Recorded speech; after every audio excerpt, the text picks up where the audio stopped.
Hey guys, thanks for joining in today. Uh, so, this is Goldie, and welcome to Google Apps video tutorial series. This is tutorial number 7, where we are going to rename the URLs to access Google Apps services. Right, so if you see here, for documents, that's a long URL, docs.google.com/a/your domain. Right, so instead of that we would like to make it a simple one, maybe uh, docs.yourdomain.com. Right, so we are gonna do that in this tutorial. Alright, so there are a couple of steps which we need to follow to make to get this kind of functionality achieved. Alright, so as a first step, let us just click on docs here. Alright, so if you see here, the first you know tab itself says change URL. Click on that, right, and activate this one. Right, so it says docs, but it does not mean that you can only have docs. You can have kind of my docs or whatever you wish to, but docs is a kind of simple one, so let's just keep this one and continue. Right, so now what it says that sign into your DNS management page and create a CNAME docs and point it to Google, and that would be ghs.google.com. So now what we guys are gonna do here is we'll go to our DNS and we will create a new CNAME record, right?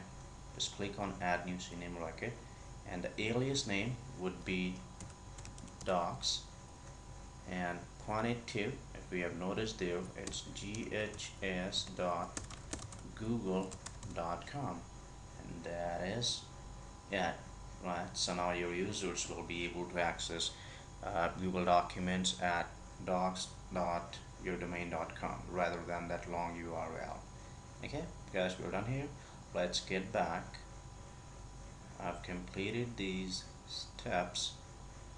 Alright, so if you see here, now the URL has been changed. Okay, perfect.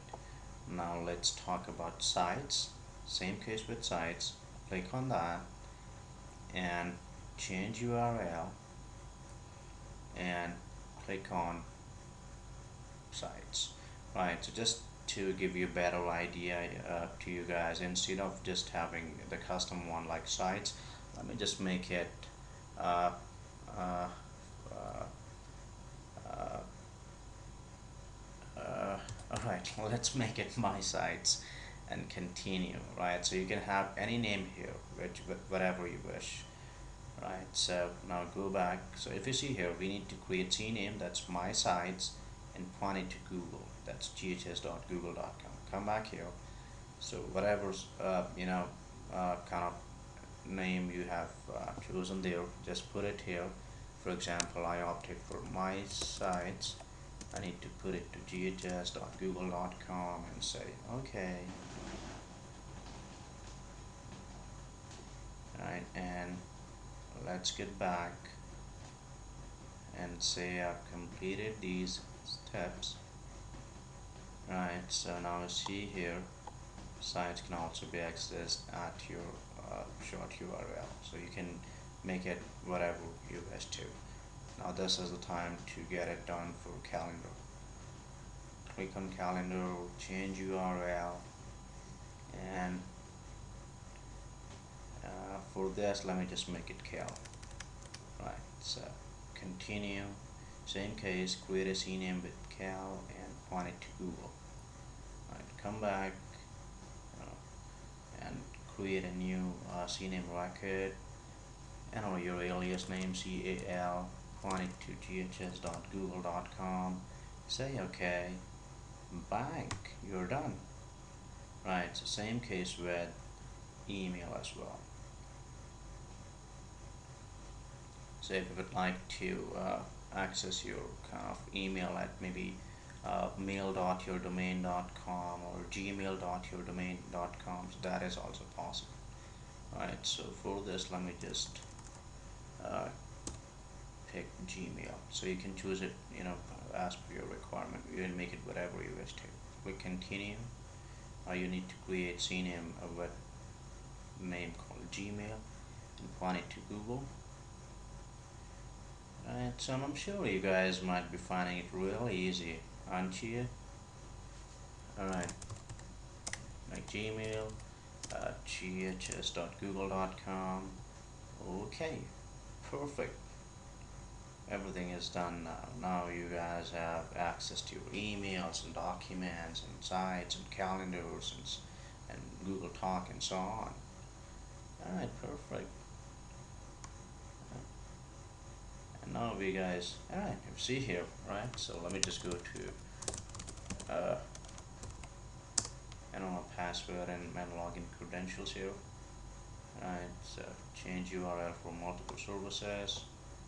Alright, continue. You know, if I just entered everything, so continue, it's done, and now you guys will be happy to see that you can access your documents, sites, and calendars and email at the short URLs. Right, for example, just to make it sure that we have got it, just click on this URL. Right, click on that.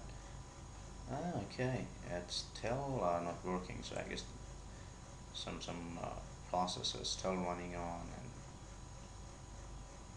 because we have just changed the URLs, and Google is trying to verify that aliases, CNAMEs which we have created in our DNS. So it's gonna take some time, but I'm sure we are done, and maybe you guys can come again and look at your control panel maybe after half an hour, and I'm sure that will be working. Alright, so guys, here is it, and in our next tutorial we will put some light on how to add users and groups, right? Because this is the primary requirement you guys will have after setting up your Google Apps account. And then we will come up with some application tutorials. We will dig deeper into Gmail and Google Docs, sites, videos, functionality, and then we will go ahead and talk about Google Apps Control Panel, what we have in all these tabs, and how to manage your Google Apps Control Panel. And alright, great, so perfect. So I'm sure you guys are enjoying it. Thank you so much, guys, for watching me. My name is Goldie. Take care, and have a great day. Bye bye.